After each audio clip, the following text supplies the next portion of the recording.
Hey, what's going on out there, everybody? Rooster in Tennessee doing a little video here. Palomar Power Deluxe 35A. Amplifier and power supply. Has the jacks here in the front. Linears on this side, power supply being on this side.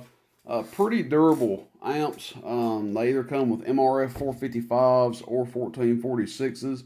I believe this one has 455s in it, judging on the output. The 1446 ones generally do close to 100 watts more than the 455 ones. Both are a good transistor. If the 455s ever go out, put 1446s in it.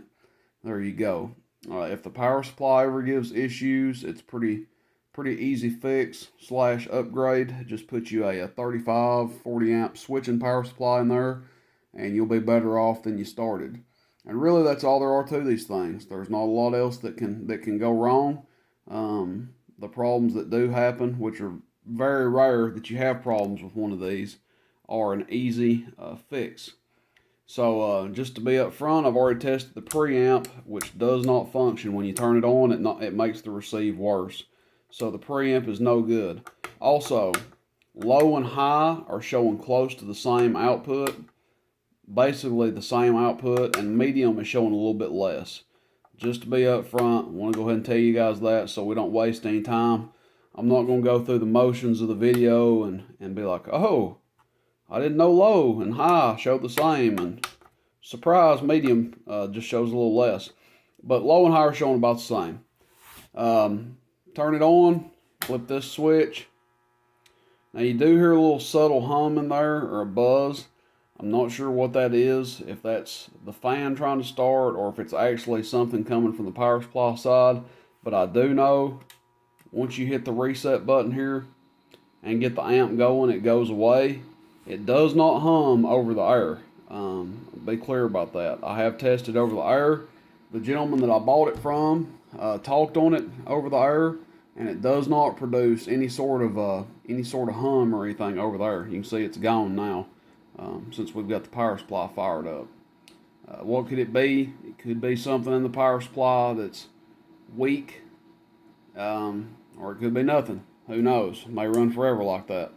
But just to be open with you, the guy was talking on it. It sounded fine over the air, and obviously you see it running now. No issue.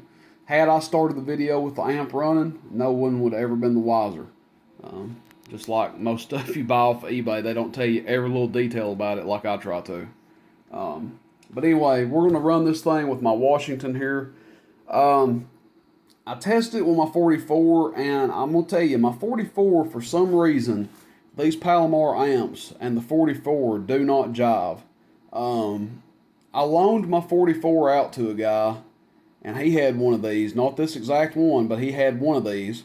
And he couldn't run it but on one position. He ran it on low and it sounded fine, but if he turned it on high or medium, the radio distorted really bad. And I've ran my 44 with all kinds of stuff on my bass, never had any trouble, but for whatever reason, it does not run well with these amplifiers. So that's the reason we've got the Washington hooked up. It showed more with my 44. Obviously a Washington is not a big powerhouse, but you know, we were having some squeal problems, some distortion problems, so I just said to heck with it. Let's test it with the Washington.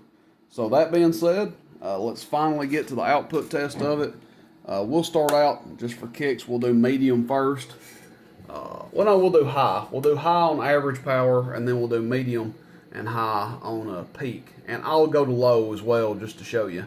But we're on average power. On high, that's a 500 watt slug in there. Hello. Let's turn this other radio off. Hello, audio, audio, audio. Now that's the middle scale. Audio, audio. Hello, audio. Keying about 60 watts, audio. Swinging about 180 average, audio. 200 average, climbing up there. Now I'm going to tell you, don't expect 200 watts average out of this thing. With a regular AM radio. The Washingtons, 2000s, Madisons, stuff like that, they make amplifiers do a lot more average power. Just to be transparent with you, they drive them harder on average. So this one's showing about 200.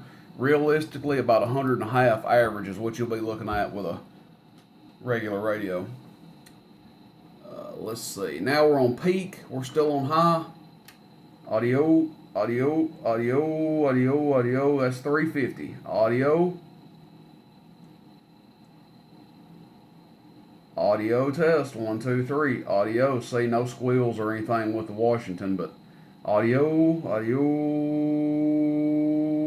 radio, audio. And with that 44, it was cutting a rug. We'll go to low just to show you here.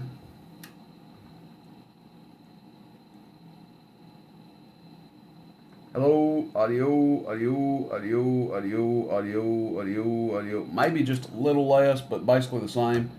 And then we'll go to medium. Audio, audio, audio, audio, audio, audio, audio.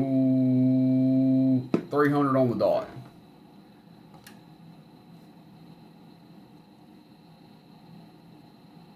And less than 50 watts dead key. So that's it, guys. This one's for sale. I've got some notes over here on what they've been bringing. Let's see. Current bid on one that has 20 hours left on eBay. $355 plus $54.99 shipping. That's what one's up to right now. There was one that sold $914 and it went for $373 plus $21.98 shipping. I'll beat that price by a good bit. I'll beat both those prices by a good bit with this one. Make somebody a pretty fair deal on it.